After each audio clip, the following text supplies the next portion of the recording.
Bom, no vídeo de hoje eu quero falar assim com vocês sobre o Santa Cruz e algumas atualizações aqui interessantes. Quero falar sobre o Gilberto Júnior, que falou sobre a expectativa dos próximos jogos em casa da equipe, que tem contado muito com o apoio do seu torcedor, e também nessa reta final da fase de grupos, né, da Série D.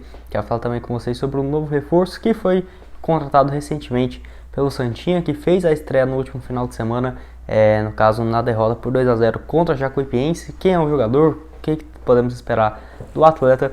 Quero falar também aqui com vocês sobre o projeto de clube empresa e algumas atualizações. E assim, podemos considerar que a SAF já é uma realidade dentro do Santa Cruz, que é só uma questão de tempo. Enfim, quero trazer aqui também algumas outras informações e só lembrando aqui para vocês sobre os valores, né, da proposta do Marcelo que ele fez ao clube. Mas enfim, só antes de dar uma sequência aqui no vídeo, meu nome é Gustavo, esse aqui é o canal Black Cartel. Enfim, conta aí com a sua ajuda para chegar a essa marca aqui de 35 mil inscritos, que já está bem próximo, beleza? Enfim, aqui no canal já trouxemos diversos vídeos como esse, né, do Santa Cruz, de projeto de clube empresa, atualizações de notícias do mercado da bola, notícias em geral. Então se inscreve aqui embaixo, tenho certeza que você vai gostar. Mas só antes de dar uma sequência aqui no vídeo, tem um recado importante para vocês da Betmaster, casa de apostas esportivas patrocinadora aqui do canal, onde assim, tá com cotação bem interessante, principalmente para os jogos na Copa do Brasil, na quarta e quinta-feira, tá? Eu deixei aqui a cotação aparecer para vocês, onde na Betmaster, né, tem a cotação bem interessante para Atlético Goiano e Goiás, uma vitória aí, por exemplo, do Goiás fora R$4, lá na Betmaster, empate 3,15. Tem também Bahia e Atlético Paranaense, Fortaleza e Ceará, Corinthians e Santos, Atlético Mineiro e Flamengo. E também na quinta-feira aí Fluminense e Cruzeiro, jogo que vai ser no Maracanã. Então eu vou deixar aqui o link da Betmaster para você começar, né, a fazer suas apostas lá na casa, que tá o link aqui abaixo na descrição e também no primeiro comentário fixado, beleza? Eu vou deixar aqui também para vocês o meu Instagram pessoal, tá? Eu deixei no último vídeo, mas acabei esquecendo de mencionar. Até alguns de vocês foram lá me seguir, mandou mensagem. Valeu demais aí todos que têm gostado, né, dos vídeos do Santa Cruz até aqui. Inclusive me segue lá, porque alguns estão falando que eu torço pro Sport, outros que eu torço pro Náutico, pro Santa Cruz. Vai lá que você já vai ver de cara qual que é meu time. Então vai lá no Instagram, Gustavo.crz, que eu deixei aqui aparecendo na tela para vocês, tá? Enfim, quero começar aqui falando sobre o Anderson Ceará, que é conhecido também, né? O Anderson Santos, que foi contratado para essa janela de transferências, pensando na reta final da Série D. Ele que fez a sua estreia nesse último final de semana na derrota diante a Jacuipiense, que assim, ele acabou entrando na segunda etapa e jogou razoavelmente bem, né? 36 minutos, de acordo com a nota dele, no caso, em site de estatística, algo próximo de 6.5, que não está excelente, mas até pela estreia razoável. É um jogador que tem a expectativa de ser o titular para o decorrer dessa temporada, tá? Lembrando que ele chegou de empréstimo da equipe do Santos, que já havia emprestado também o jogador na disputa, no caso do Campeonato Paranaense, pelo Maringá, onde ele fez 8 partidas com uma assistência. Lembrando também que é um jogador que surgiu muito bem na base do Santos, atua como um meia ofensivo, né? No caso, desde quando surgiu na categoria de base, e pelo Santos acabou não tendo muitas chances no time principal, onde começou a ser emprestado. Ele jogou no time principal na temporada de 2018, a primeira vez, quando ele tinha ali seus, no caso, 19 para 20 anos de idade. Fez um jogo naquele ano, depois mais 2 jogos no início de 2020 e foi só. Foi emprestado, no caso, ano passado para o CRB, fez 3 partidas e uma assistência. Nesse ano agora, 8 jogos pelo Maringá e até aqui também pelo Santa Cruz, uma atuação. O contrato dele com o Santos, que no caso se encerra apenas em dezembro do próximo ano, e está emprestado à equipe do Santa Cruz até o final dessa temporada. Enfim, a expectativa é de que ele comece a ganhar mais chances. Eu quero saber aqui a sua opinião nos comentários. O que você achou do jogador nessa última partida, né, diante a Jacuipiense, na derrota, onde ele jogou, mas a expectativa é de que ele comece a ganhar mais oportunidade. Foi contratado a pedido, né, do técnico para a sequência agora da temporada. Bom, quero falar aqui também com vocês sobre o Gilberto Júnior, ele que na semana passada, né, havia destacado a boa fase vivida pelo Santa Cruz nesses últimos jogos e a expectativa dos próximos jogos e compromissos que vão ser dentro de casa, inclusive afirmando que vai ser muito difícil, né, vencer o Santa Cruz dentro de casa, muito por conta do apoio do torcedor, que lotou nos últimos jogos, inclusive no caso no penúltimo domingo, com mais de 20 mil torcedores no Arruda. Então a expectativa é de realmente um público cheio para essa reta final agora da competição da fase de grupos, onde o próximo compromisso dentro de casa vai ser lá no dia 3 de julho contra a Juazeirense, válido pela 12ª rodada, tá? Então a expectativa é de casa cheia, até porque depois desse jogo aí contra a Juazeirense, vai faltar apenas mais 3 antes de definir a classificação, e o Santa Cruz hoje que não aparece dentro do grupo entre os 4 primeiros, então é importantíssimo nessa vitória para realmente conseguir uma sequência aí interessante e voltar a vencer.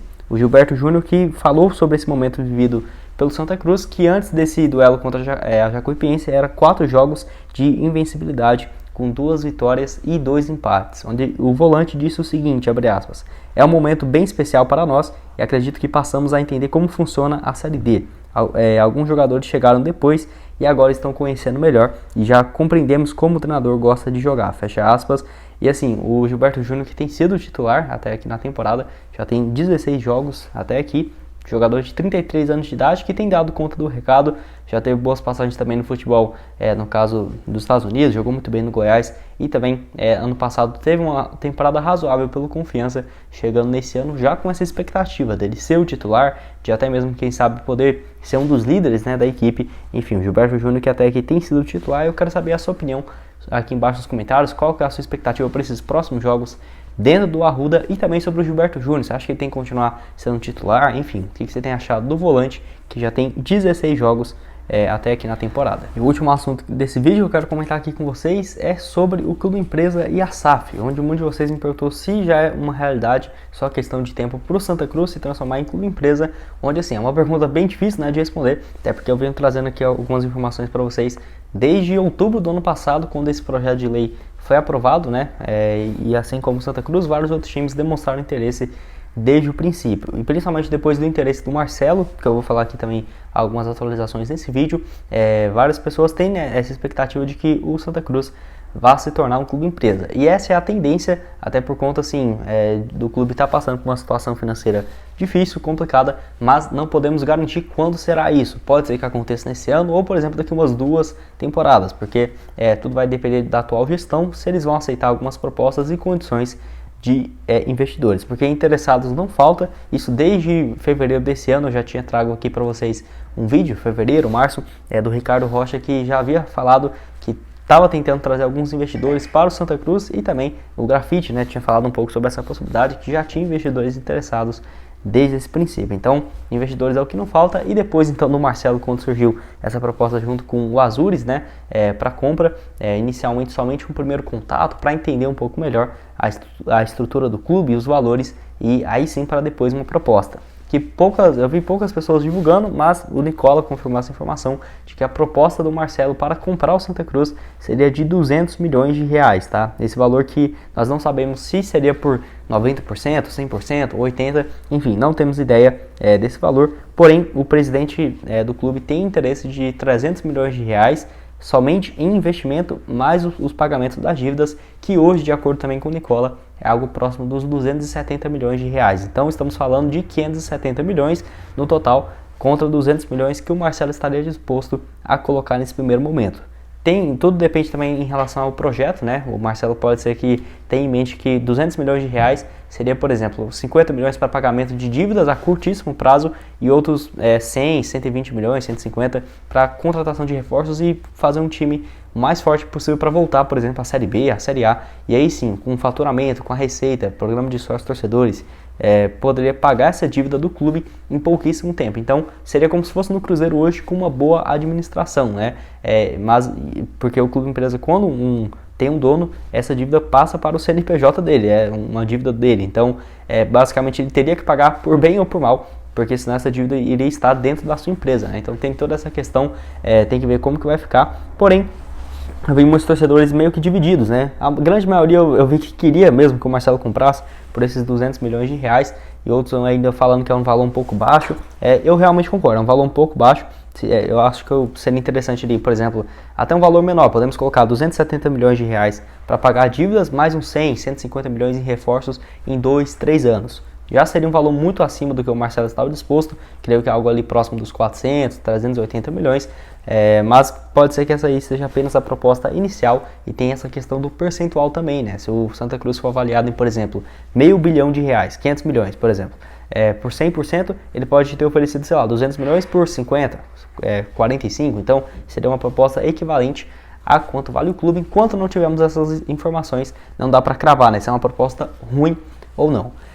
O Marcelo, que enfim, ainda não definiu o seu futuro como jogador, claro que como empresário ele já tem feito bons trabalhos desde então, já trouxe aqui um vídeo falando um pouco mais para vocês, inclusive eu vou deixar aparecer na tela final de onde vem, né, a fortuna aí do Marcelo, ele que tem a empresa D12 que cuida de agência e agencia, né, a carreira do jogador, junto com patrocínio com grandes marcas como por exemplo a Adidas e de outros atletas. Além disso, tem o Azures do Paraná, que tem feito um bom trabalho de clube empresa até aqui, além do Mafra de Portugal, que deve começar nessa atual temporada com um bom investimento também por parte do Marcelo, o time que disputa a segunda divisão. E, enfim, eu acho que vai ser sim uma boa possibilidade o Marcelo comprar um time tradicional e grande aqui do futebol brasileiro. Já tinha demonstrado interesse nisso desde o final do ano passado e quem sabe, né, isso possa se realizar. Mas eu vejo que é uma questão de tempo e das pessoas dentro do Santa Cruz de ter interesse e achar o melhor caminho, né, que pode ser a transformação na SAF, mas nem que seja, por exemplo, para vender para um dono. Eu vejo que esse modelo, né, de integrar a SAF dentro do clube, de processo, de ter funcionários realmente profissionais ali para cada função, como se fosse realmente uma empresa, porque né, é um clube ali que tem um potencial de faturamento e receitas gigantescas, como por exemplo tem feito no Cruzeiro, com uma gestão muito mais eficaz. E enfim, vamos aguardar para ver como que vai ser a atualização desse caso, mas eu quero saber a sua opinião aqui embaixo nos comentários, o que você acha dessa história, sobre o Marcelo comprar, sobre esses outros tópicos que eu falei ali do Gilberto Júnior, do Anderson Ceará. Então vou deixar aqui na tela final para vocês outras sugestões de mais conteúdos que trouxemos aqui sobre o Santa Cruz. Esse aqui é onde falamos de onde vem a fortuna aí do Marcelo, para ele pagar esses 200 milhões de reais no Santa Cruz, de onde que vem aí o dinheiro dele. Enfim, um vídeo bem completo, vai lá dar uma olhada. Além também desse outro aqui onde falamos sobre mais informações ali envolvendo o Arruda e reformas que vai ter no estádio, além também do Hudson. Enfim, vou deixar aqui tudo aparecendo para vocês na tela final, junto com o link da Betmaster para você começar a fazer suas apostas. Muito obrigado a todos por terem assistido até aqui e até mais, valeu!